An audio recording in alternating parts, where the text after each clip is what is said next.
So, here's some lore about this fuzzy good boy.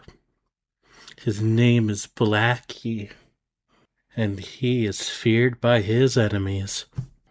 And he is feared by his enemies.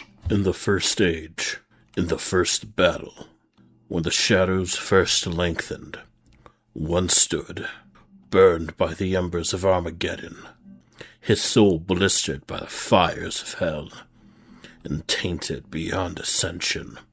He chose the path of perpetual torment. In his ravenous hatred he found no peace, and with boiling blood he scoured the umbral plains, seeking vengeance upon the dark lords who had wronged him.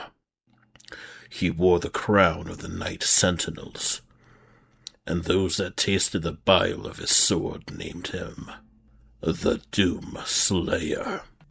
The Doom Slayer.